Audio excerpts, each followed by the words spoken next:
So, as you know, a couple weeks ago, I went to spring training I did. and I heard this. I learned this marketing sponsorship thing. I didn't know if you heard of it. So I've never. Yeah.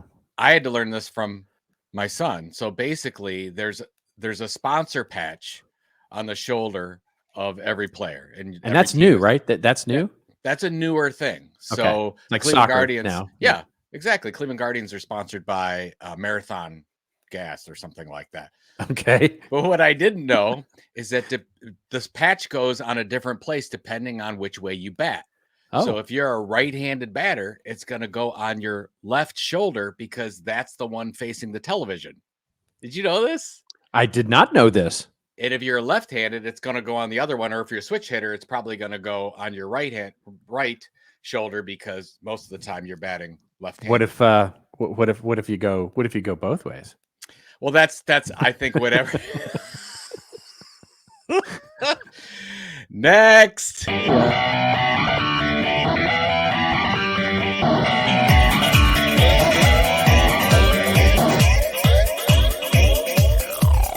And now, for your listening pleasure, here's Pulizzi and Rose, covering the week of media, marketing, and digital content news. This Old Marketing. Take it away, boys.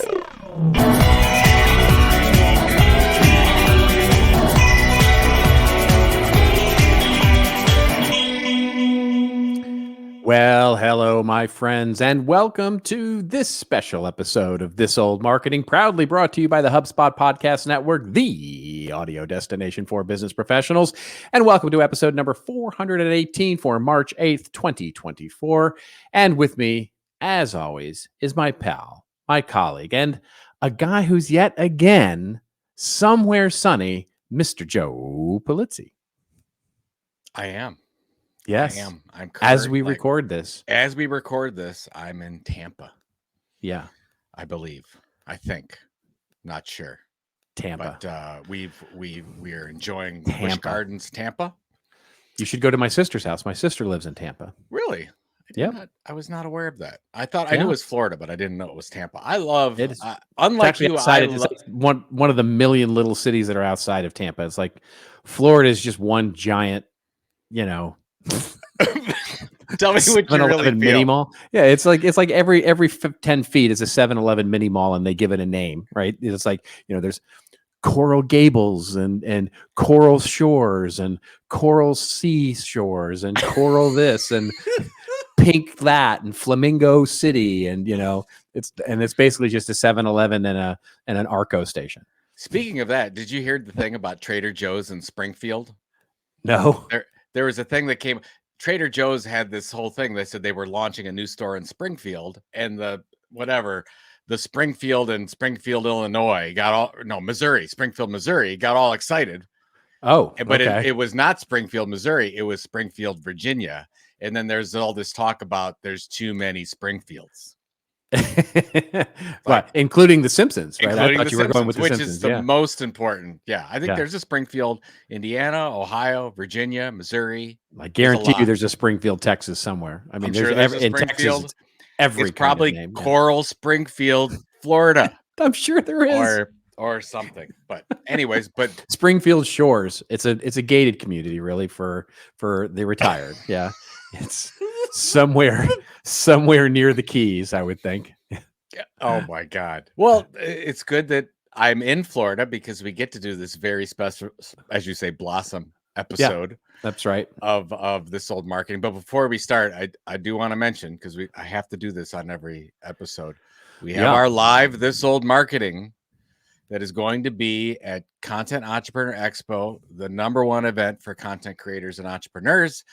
And Robert and I are doing a live This Old Marketing brought to you by the HubSpot Podcast Network. I think I have to say that. I think I'm legally bound to say that. Something like that. But thank you for their support. We're able to bring this to you.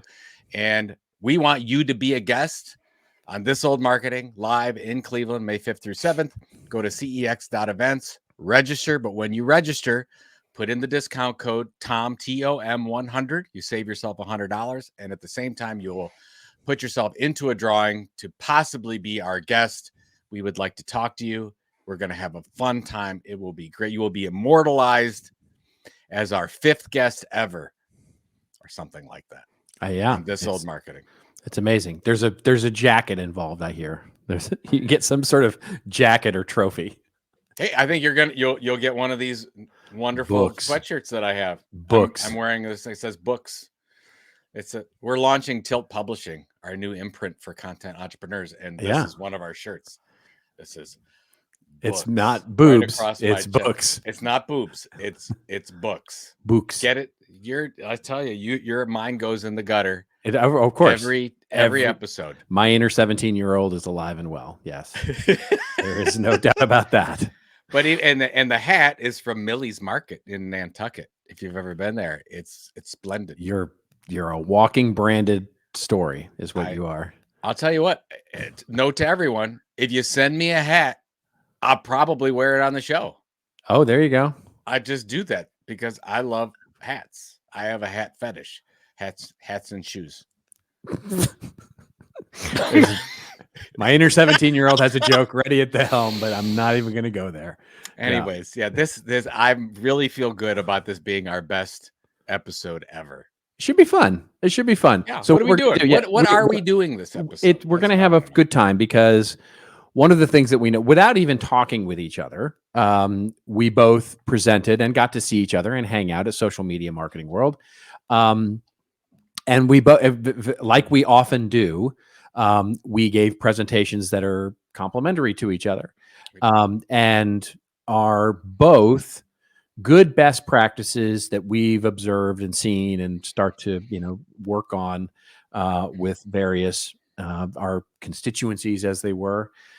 And so as we started to compare notes, we went, wow, this might be a nice special episode where we talk about what we talked about, and sort of where we think things are with content marketing, with audience building, with content creation, all the kinds of things that both of us talked about in our presentation. So we thought we'd sort of take the main points, distill them down, because so many of you obviously didn't get to San Diego to see Social Media Marketing World, and distill them down into a quick discussion about the major sort of lessons learned from our presentation and do it as a show. And so that's what we're going to do. We're going to spend the next few minutes talking about that. Joe has got his 7 steps to new modern content marketing success. And I have my, what I call marketing to media, how marketing is fundamentally changing to a trust-based model to get, and really how you scale that if you're a small business of 1 or a giant business of 1,000. And we'll go back and forth with our sort of major findings, major best practices, et cetera, et cetera. How do you like it? And it was very, and it was nice because both of us had good crowds, which was great. Nice. Content marketing is always like the go-to, a popular topic. Yeah, it's very, very popular because it's not about the tools, folks. It's what you put in those pipes that matters. That's right. That's it. We're going to talk about that in my little promotional video on my website. That's what I say. It's not the technology. It's what you put in the technology. It's the content. He's like, I'm so AI earnest. is not a strategy. Copyright, trademark, Robert Rose. Oh my God. Did you read that or did I say that? Because I've been saying that lately. You said 2 episodes ago. You did the whole thing like AI. You were very serious. You're like, darn it all, dadgummit. AI is not a strategy. I'm tired of people saying it is. Oh, that's very funny. That's very funny. Yeah. Yes. Because it's funny because it's true. Yeah. It's funny because it's true. All right. So, do you want to? You start. You start with your first one. So I always do this. It's the 7 steps to success with content marketing, but I had 8. So we're going to go back and forth. I will share the 8 and just talk a little bit about them as we go. So the first one is building the base. And I've talked about this for a long time. What happens with a lot of content creators and content marketers, they believe that when they start off and they're trying to build an audience, that their content has to be everywhere. What happens is they end up boiling the ocean. It does absolutely nothing. Trying to boil the ocean, Trying to boil the ocean. That's right. Yeah. And basically, what you need to do is you need to find where your show is going. Your what do you call it? Like I think you call it like your center base or center of gravity. Yeah, center of gravity. So whether that's your e-newsletter, whether that's TikTok, whether it's YouTube. It depends on what you're doing. You can make the decision. Like it's like a Harry Potter sorting hat. Like you have a say in where you want your base to be.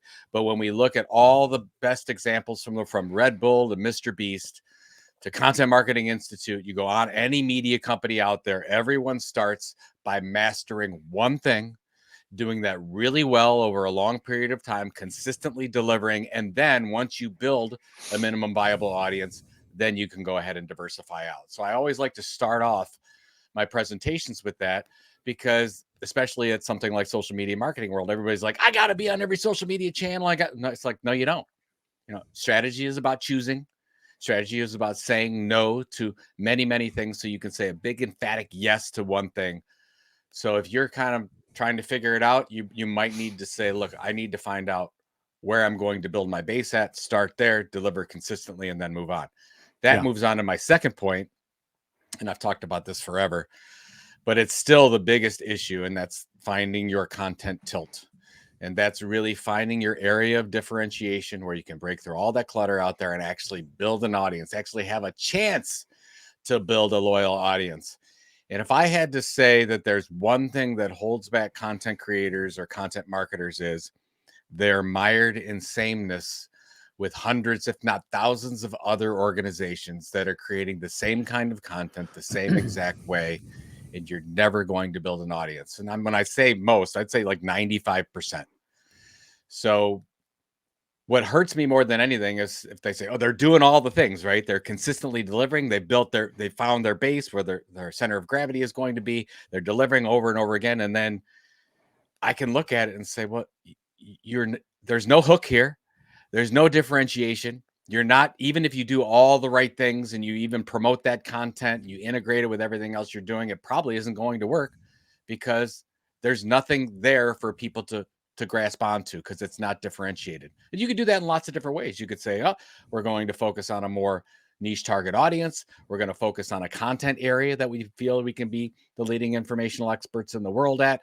You could have a different kind of personality. You could put your program on a platform that nobody's using right now. You could do all those things, but you have to figure out what is that area. And the quick example that I want to share is, and you and I were both involved in this, when Content Marketing Institute decided to not create content for all marketers, we said we're really going to focus on enterprise marketers as our key target, because we knew that if we were going to continue to create that content the way we were running up against HubSpot and 10,000 other companies that were creating content marketing and inbound marketing education. And we're like, well, where can we be the leading experts in the world? Well, that really was that focus upstream enterprise. We made that decision in 12 or 13, changed our stars. Everything went great from then on, but a lot of people don't make that decision. So those are my first two: building the base, love it, and really focusing on your content tilt. Yeah, love it. I mean, it's on the base thing, the thing is, it's such good advice, when you start thinking about it, but to make sure that people don't misunderstand what you're saying, it's as an entrepreneur or as a business, you start with the one thing, right? It doesn't mean that you can't be on X and Threads and, whatever, and, sort of, have a social media presence or get those use accounts, other channels to market, or use those other base. channels to promote that center of gravity, right? That's It's that, you don't build your base, in more than one place, right? Don't try to build more than one home base at a time and then diversify from there. So do that one thing great, whether it's a blog, whether it's a newsletter, whether it's a, a podcast, or whatever it is you're doing to build your base first. But you can use the other channels to promote, to drive people, to have a personal presence if you want to have a personal presence, or whatever it is. But that's the key, is the business focus, right? That strategic focus. Well, you and I have been in many consulting calls together where it's like, oh, here's the campaign. We're going to launch the podcast, the newsletter, the YouTube show, the research project. We're doing it all at once. Yeah. And exactly. We're like, that's not going to work. It's absolutely not going to work, because it never works. And then we have to say, this is how media companies do it. They start with one home base and then they diversify once they build an audience. Let's do that. Right. That's right. Let's do that. So, all right, what do you got? I got, so with the first one, it's again, it's complementary to what you just said, and it's a nice way for us to kick things off in terms of the sort of folding in of the two ideas, which is, so there's no doubt that we have seen a trend of companies, whether it be content creators or big businesses that are doing content marketing, focus in on owned media, right? So, we talk, we probably nauseatingly talk about it too much, but owned media is really our passion.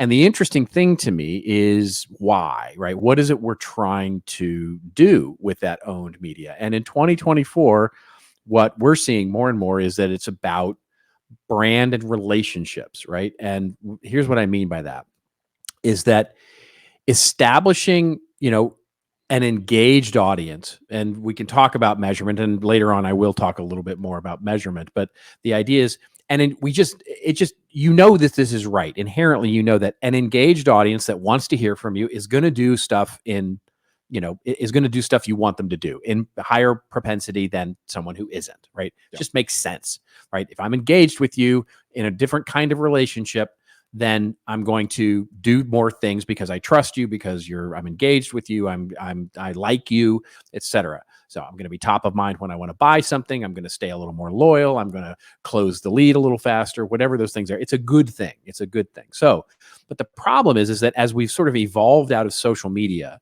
the whole idea of a relationship has changed because, I told this story at Social Media Marketing World. I went to Social Media Marketing World in 2015 and 2016, and it was a huge event. And everybody there, in varying degree, would talk about social media as building your community, having a relationship with your audience on social media channels. And inevitably, someone would get up and say something like, well, they were going to be contrarian, and they would say, nobody wakes up in the morning and says, I really want a better relationship with my butter provider, right? Or nobody wants a better relationship.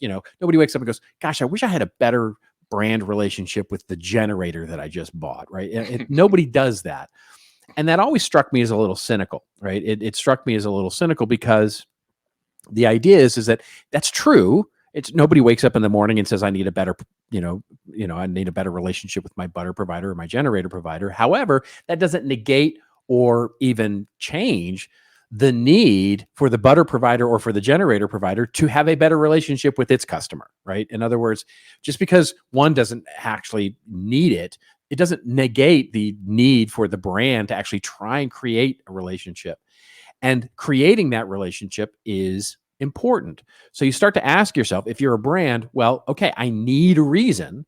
I need them to want a reason to have a relationship with me that goes beyond my product or service. Because again, buying butter doesn't, there's just not that deep of a relationship. Buying a generator, it's not that deep a relationship. But if I change the nature of that relationship, well, now I have a better shot at it.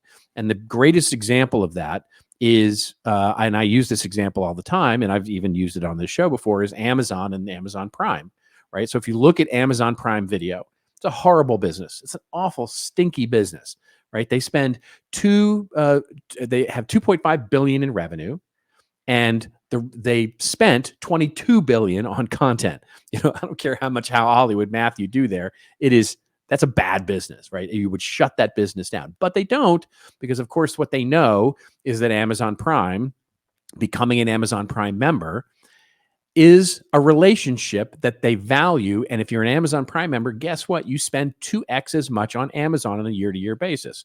So their best way to create a relationship, because nobody wakes up and says, I need a better relationship with my retailer, right? I need a better relationship with Walmart, and I need a better relationship with Amazon. Nobody wakes up that way.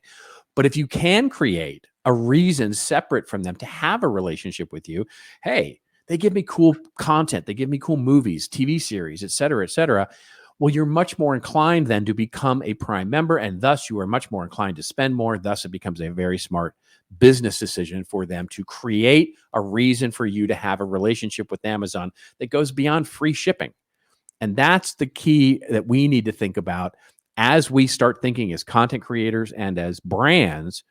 What are the reasons that we can create an owned media property or some sort of content experience that makes our customer, encourages our customer, inspires our customer to have a deeper relationship with us than we otherwise would.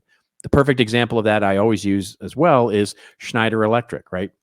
Schneider Electric, huge B2B company that sells, everything from generators to, all kinds of things for electrical engineers. Well, they have their Schneider University, which they've put 500,000 people through their Energy University, which is a certified educational program that you can take for free. And basically, they're creating engineers and a relationship with engineers. So guess who's top of mind with those engineers as the brand that brings them the highest value? That's the kind of thing we're talking about here in 2024 that is truly the business case for why you put together a content marketing owned media experience. No, I love that because it's the core to content marketing, because you can't reach out to your customers and hit them with product messages every time. That's right. You can't give yourself an excuse to contact your customer with something value. Yeah. And be of service to them. And that's the best part. I mean, that's really why I think that, of course, content marketing at its roots is a loyalty play. Yeah. The custom magazines from way back in the day, or books or programs. Teaching customers to be better customers. That's right. That's my favorite way to go. And that's, by the way, why content marketers, those organizations that are doing some kind of content marketing, have an advantage over media companies, because if you just look at the top line and the bottom, you don't have to be profitable. Exactly. Amazon doesn't have to be profitable with that, because they know they're creating better customers. Yep, that's it. Prime, really, really good example. All right, so that leads into my next two. So my third one is, and I have to mention this because, as you know, I come from a publishing background, and when I started in publishing in 2000, by 2001 or 2, I started to get some control over some P&Ls, and I was being taught, here's how you run a P&L for a media business. And when you look at growth for the next year, you almost invariably, and marketers do this, we always think organically. So we think about that, or marketers think about that with their content. It's like, well, what are we going to launch? Audio. What are we going to do in video? What are we going to do on social? And how are we going to do it? And we always think, hey, what can we create? Which is fine. Marketers tend to do that. But if you're a publisher, you don't think that way. You think, okay, well, some of this is going to be organic. But first and foremost, is there any businesses out there we can acquire? Is there anybody doing the podcast that we should be doing? Is there anybody doing the event that we should be doing? And you always look to buy first, because you can shorten your time to market and build and buy that audience and that content brand and save yourself 2 or 3 years. So I'm not going to go into the example. And we talked about Aero Electronics as a great example. We talk about HubSpot buying The Hustle as a great example. You and I were part of when Content Marketing Institute went and bought the Magnum Opus Awards that became the Content Marketing Awards. When we bought Intelligent Content Conference, that became Content Tech. Those are just decisions that you say, hey, don't just have your first instinct go to creating something. Yeah. Look out there and just a simple, create a simple wish list. Like, if you're doing proper research, and I've always felt that content marketers should understand the art of acquisition. That's a very important part of being a content marketer today. So make your list of, if we had all the funds in the world, we could buy this YouTube show, we could buy this newsletter, we could buy whatever, and then start to work with that organization. You don't have to say, I want to buy you. First thing is partner with them on something. Yep. Do a co-branded project together. Do a documentary. Do a research project. Do something where you can come together, and then you might find some opportunities to work together. And by the way, that's how Lulu Press was the biggest sponsor for CEX, our event. And they wanted to create their own show. And instead of going ahead and launching their own show, they just bought CEX, which made perfect sense. And that was something that I wanted as well as the owner. And it was fantastic. So I guess I would just say, don't have your first instinct be always got to build. Yeah. Sometimes you can go out and buy. 100%. So that's that one. And then the other one, I titled it Creators Over Content, Robert. And basically what I'm seeing, and I think you're seeing this as well as a lot of B2B companies, is that a lot of the content that we're sending out isn't coming from the brand. It isn't coming from the content brand. It's coming from a creator inside. And what you're seeing more and more content marketing organizations become, it's almost like little creator incubators. Oh, wow. Where they're investing in the creators. So you'd say, and Indium has done this. Like we've talked about Indium manufacturing of industrial soldering equipment. They had a blog called From One Engineer to Another. And it used to, when they started, it was like 30 or 40 different engineers creating all these blogs. Well, now they really just have one. They have one engineer that's sort of their main go-to person. They're helping, they're basically investing in that person. I think it's Dr. Lasky is his name. And they focus on helping him with his social media. They put a lot of trust in him. The emails come from Dr. Lasky. Those types of things are very important. And you're seeing creators do this, by the way. If you look at Jay Klaus has a content brand called Creator Science. The emails don't come from Creator Science. It comes from Jay Klaus. Right. So we're seeing a lot of that personalization. Companies, individuals want to have relationships with other individuals. So give them that opportunity. So I think especially on a B2B side, I'd love to see it more on the consumer side as well. I think there's an opportunity to put more of your focus on helping internal creators tell better stories, become part of your content marketing organization. It's a little bit scary. You might think it's like, oh, hey, what if they leave? And you know what? That's fine. They might leave. Yeah. But what the opportunity is there for you to build your content marketing program, to build audiences, to see the return on those audience happen quicker if you invest in individuals in your organization instead of these broad brands. Yeah. So there you go.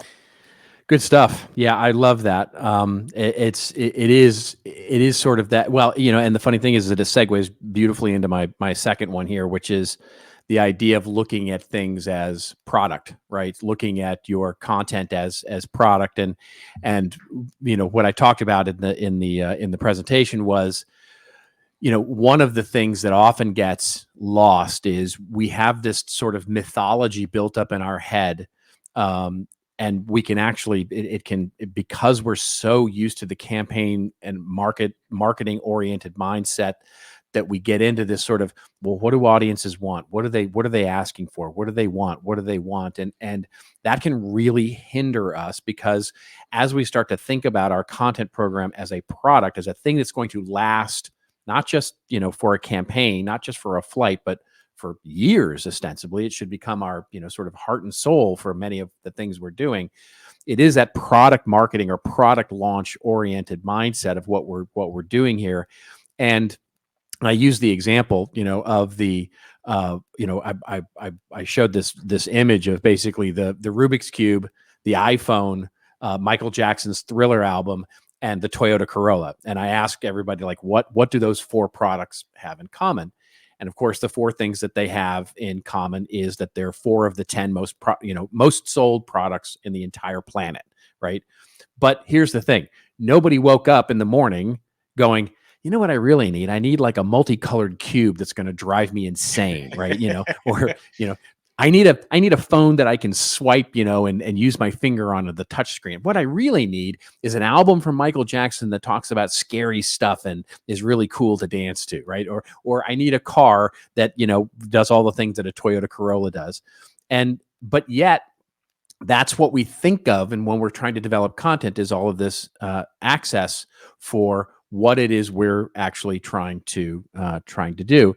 And so the goal, and my sort of best practice, is you will, if you do this properly, you will think about the product first. You'll have the idea first, and that's okay, right? It's okay if you go, what I really want to do is I want to build a cool email newsletter. I want to build a really cool website, or I want to build a really cool podcast, or I want to build, that's all right. But to your point, both just what you said, as well as sort of the first part where you talk about the hook, is you've got to have not the first or the second idea, like what everybody's asking for.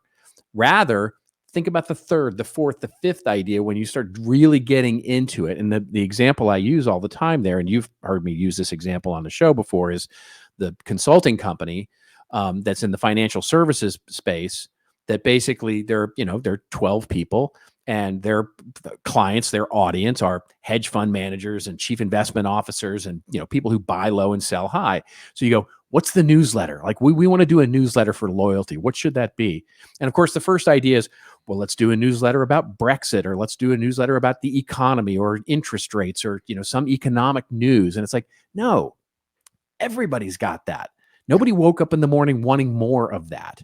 What they want is what's not there. What cool thing isn't there that they would get value out of. And what they found was it was a book club. It was literally a book club where they would send and not books on investing, but rather books on, entertainment, science fiction, plays, all the kinds of things that their audience, which they realized had a pain point.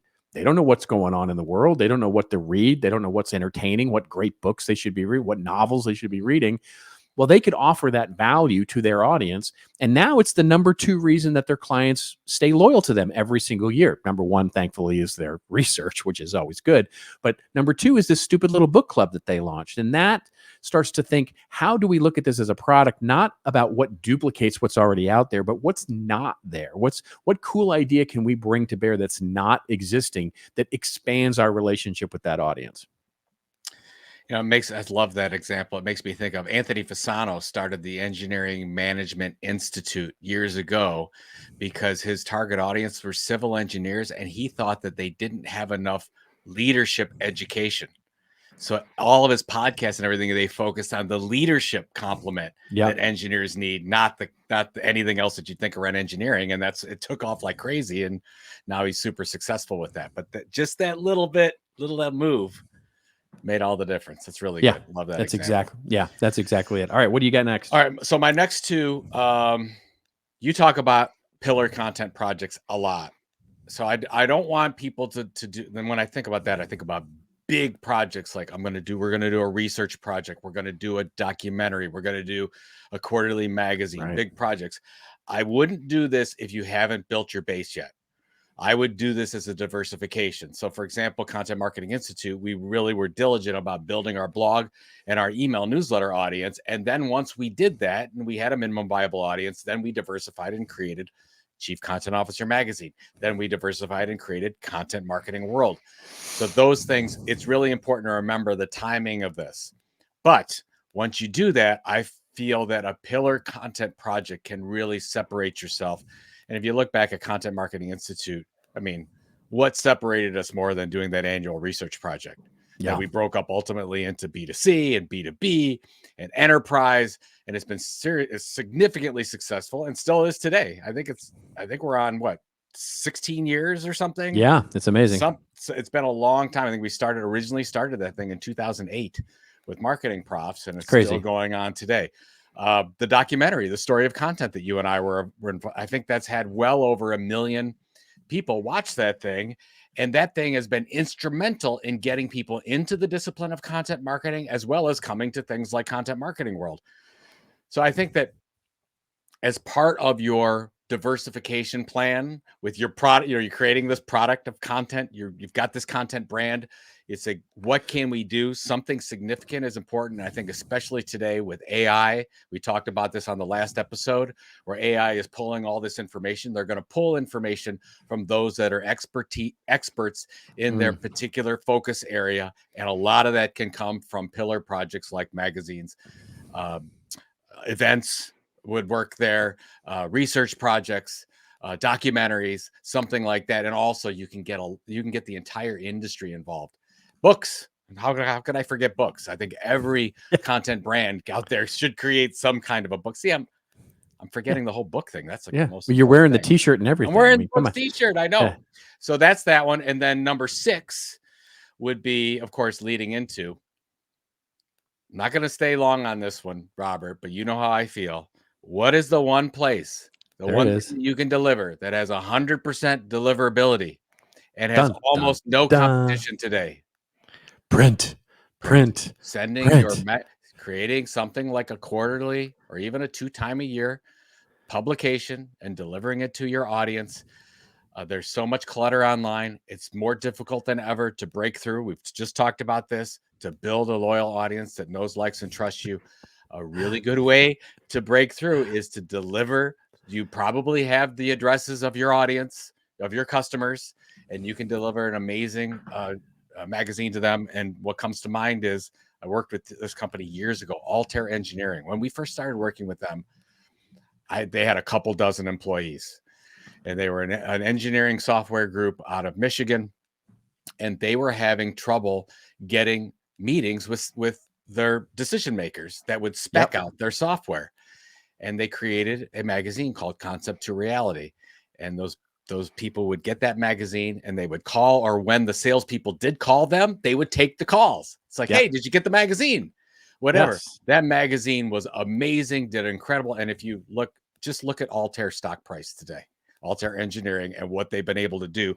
And I really think a lot of that goes to the fact that the magazine was able to break through. They had that 100% deliverability. And that was then. That was when print was still a thing. Sure. Like today, nobody's doing it, but look at what Amazon is doing, what Lego's doing, what Red Bull is doing, what Walmart is doing. They're all investing in print. So there's something to it, folks. But I would say there's a print opportunity there to go a little bit old school. And by the way, when I laid this on the social media marketing audience, I had to apologize. I said, this is not social media, but it'll give you something to talk about. It's really it. So anyways, I'm a huge believer in print magazines, print books. I think there's an opportunity there. Anything where you're using the postal service 100% to deliver something amazing. And you have to get, you should totally do this. As you were talking, I was like reminded of the scene in The Dark Knight Rises, right? The Batman scene where they're like, Dashi Basara, what does it mean? It means rise up. It means, and then you should just overdub that with print. What does it mean? What does it mean? It means deliverability. Oh my God. Yeah. That's beautiful. That's awesome. Got to do that. That would be a funny thing. All right. My third one. And I actually this was my talk last year at CEX.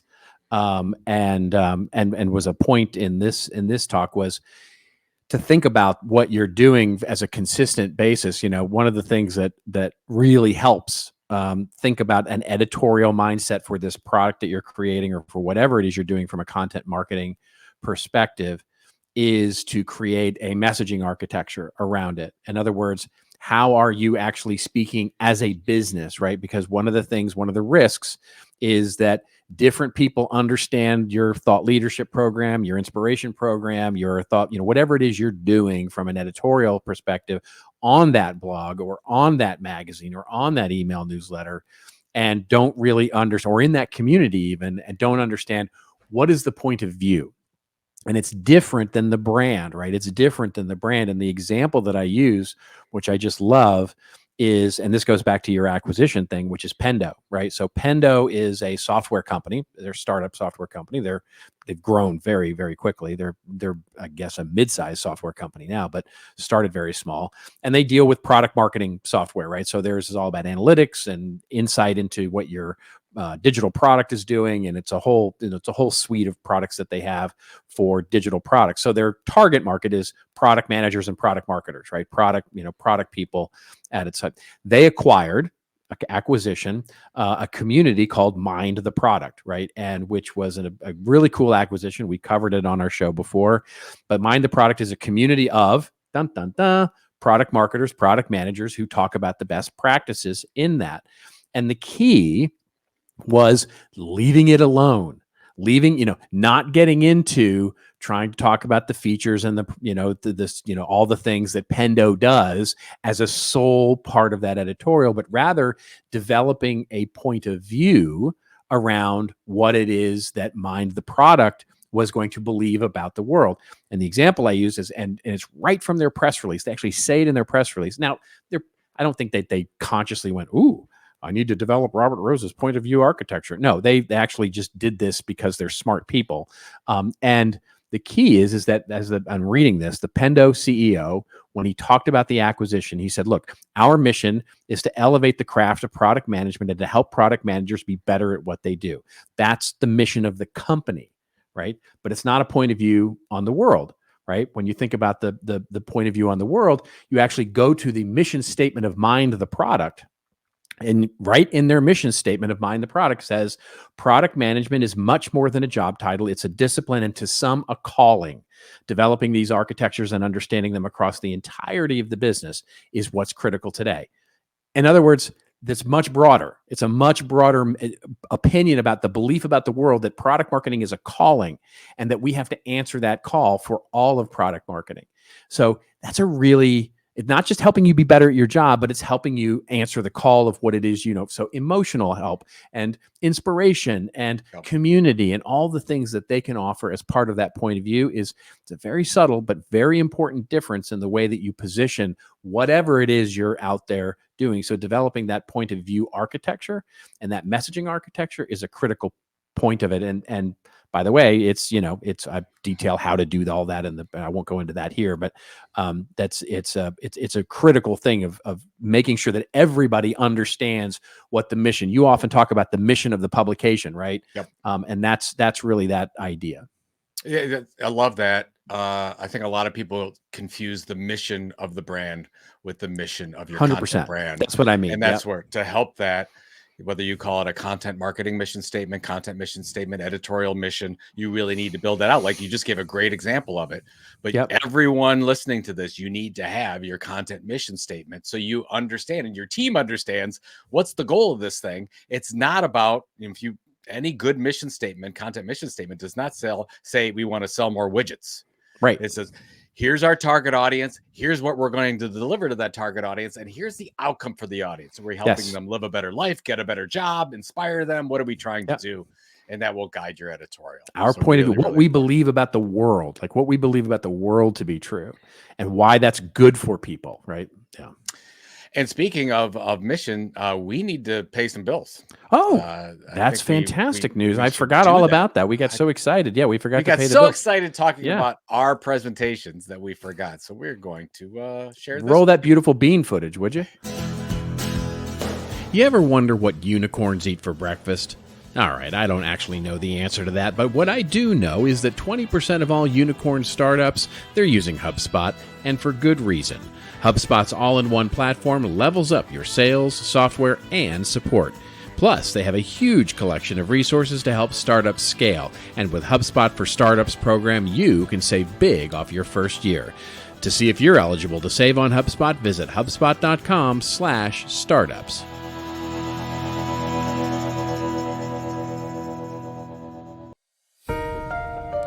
Want a cool new podcast for your commute?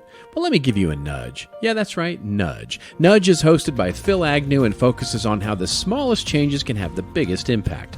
It's a show with simple, evidence-backed tips to help you kick bad habits, get a raise, and grow a business. Every bite-sized 20-minute show comes packed with practical advice from admired entrepreneurs and behavioral scientists.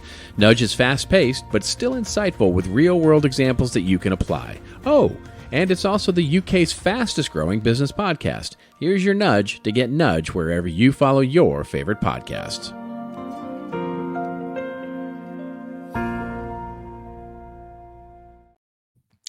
Nudge. Nudge. Nudge. Nudge. I like it. You say it's one of those words when you say it so many times, it's one of those ones that loses, like nudge, nudge, nudge. It just loses its meaning. It's like, what does that even mean? Nudge. Nudge. I'm gonna nudge it. Nudge. I'm nudgy. My dad used to tell me he would every time I was being an annoying little kid, my dad would go, "Don't be a nudge. Don't be a nudge." That's different. Yeah. Than nudge. I don't think that Phil wants that to be associated with nudge. No, we're not saying that Phil is we're not saying that Phil is a nudge. We're saying that his podcast is called Not Nudge. Not nudge. Nudge. All right, I'm going to finish up here. Talk about a couple things. We've talked a little bit about the moving parts here, but my 7th tip was about bringing all this together into a very successful email newsletter and the importance specifically with everyone's focus on rented land, whether that's Twitter X, whether that's Instagram, whether that's TikTok, and how we all know this, right? At any time you could lose your channel. Even on YouTube, they could kick you off. The algorithm doesn't work in your favor. And what do you have? And it could be, you should wake up every day with the idea that that's great. you have these social media channels, you want to build relationships, you want to communicate on them, you want to build audience, fans, whatever the case is, but find a way to take that energy and push that into a very successful email newsletter where at least you have some control.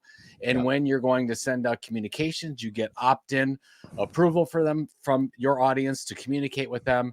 And if you just need, if you need more reassurance that this is the way to go, look at any successful media company out there. Look at the New York Times, look at Financial Times, look at not Vice, not BuzzFeed, the ones that had most of their properties on rented land. You want to focus on the ones that say, hey, we are building audiences. And New York Times is actually really interesting the way they have 60 or 70 different newsletters, vertical newsletters now. And what value, and they're almost the poster child, if you will, for how to move people from social channels into these owned digital properties. So I would just say, and by the way, take your open rates and take your newsletter seriously. I talked to somebody the other day that said, yeah, we've got like a 12% open rate with our newsletter. And it's like, you're probably spamming people, man. Like we should want people, we should want 30, 40, 50% open rate if we're doing this correctly. I know it's very hard to do, but you want to make sure that what you're delivering in that email is something they can't get anywhere else. That's why you should probably have something in your email marketing that you're delivering consistently that they can't find anywhere else. So that's that one. Yeah. And the last one I would say, and if you want a really good reference for this, you should go buy Killing Marketing, because that's when Robert and we created this amazing book, Killing Marketing, which talked about the fact that the marketing department could and should be a profit center. And and I know it's a little far out for a lot of people, but I think we can all start experimenting. Once you build that loyal audience, yes, you have traditional content marketing KPIs that are out there. We might build this audience. We want to sell products. We might want to sell services. We might want to keep our customers more loyal. We might want to increase the yield of our customers. Those are great. Those are traditional content marketing goals. That's fantastic. But at the same time, you might want to be like Salesforce and launch your own profitable event. You might want to launch sponsorship, an advertising program that you could profit off of. You might want to launch a book or a premium ebook or a product like that.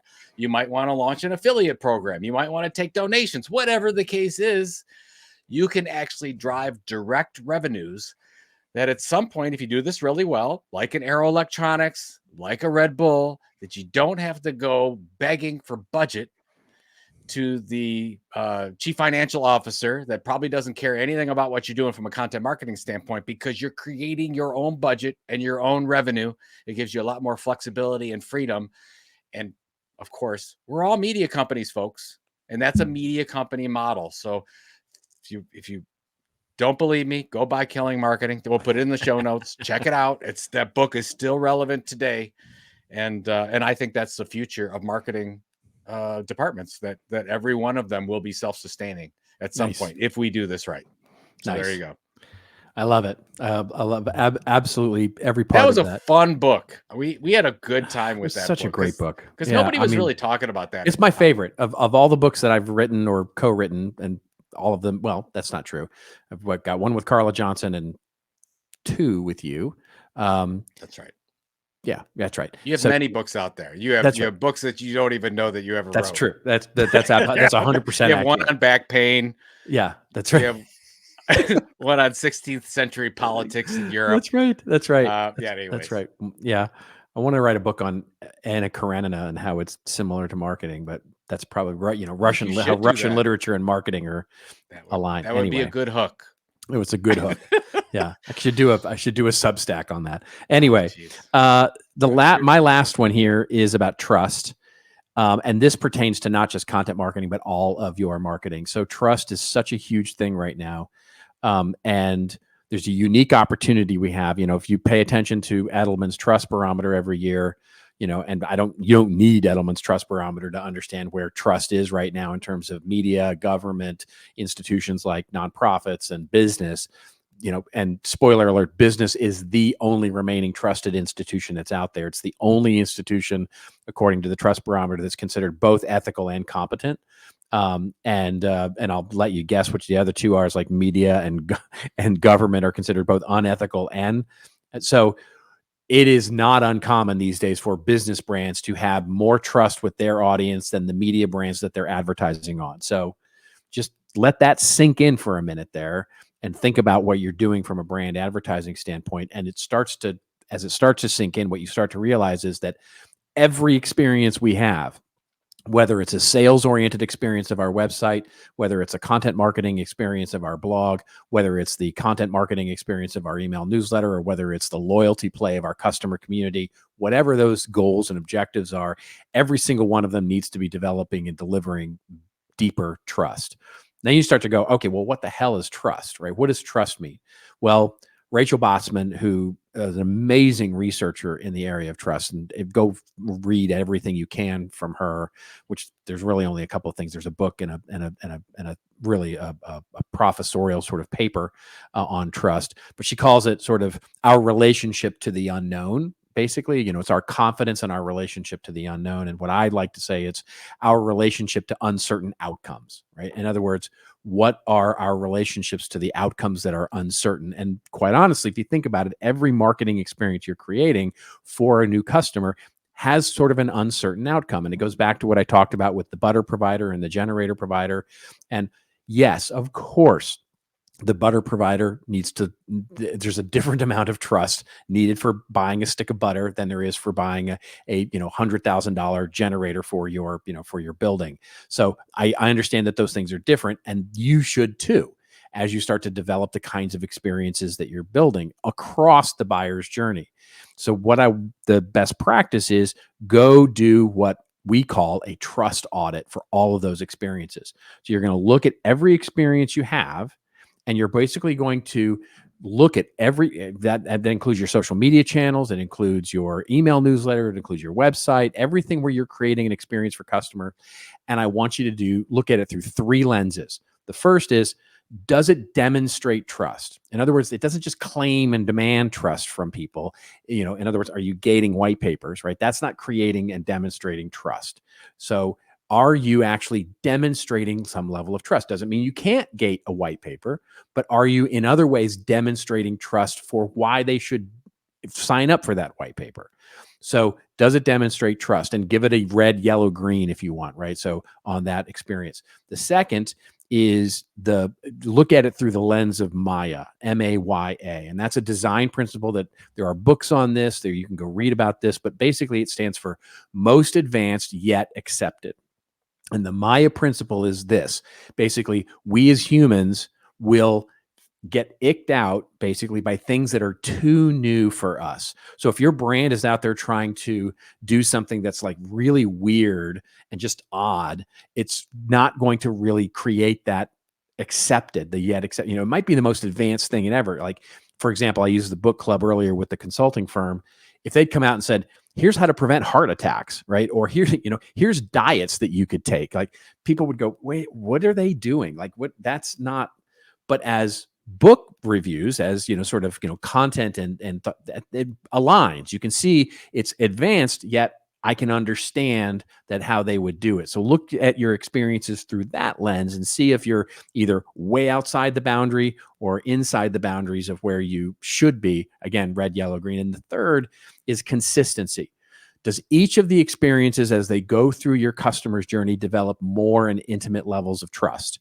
And it doesn't have to be a lot, but the one that follows the one at the top of the funnel should be a deeper level of trust or demonstration of trust than the one before it.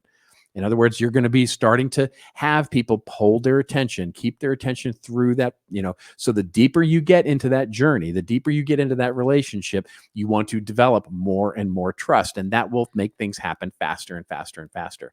So do that audit and then see where you might want to start to put some content, editorial, tweaking, design, whatever those changes are to all of your experiences to develop a deeper level of trust with your customers. I love the trust audit. I love it.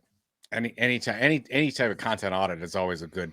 Exactly. Sometimes we get so busy into the day-to-day or our contents, we have to stop on a regular basis and Yeah. just look around and I mean, say, the classic what are we example doing? of that is you have the top of the journey, right? You build this beautiful, wonderful thought leadership blog that demonstrates value, it demonstrates trust. And where do you send them to? The call to action is to talk to a salesperson who immediately starts trying to sell you something. It's like, whoa. Yep. And that jarring sort of notion is so difficult that it's like, no. You need a bridge there. You need to demonstrate more trust before you move into that element of the relationship. And so it's like, how do we make that more elegant? How do we make that a deeper demonstration of you trust us? So now we're going to talk to you about what we have to offer to you. Well, we said that we could do this in around 30 minutes. And and that is not we true. succeeded again. Yes, that is not true. We can't do anything. No. Every special episode. I think that's 20-minute episode. I really do. No, it's not. It's not. You and I talk a lot. So there you go. Good. All right. So we'll be back with our regular scheduled programming next week. We will. I think.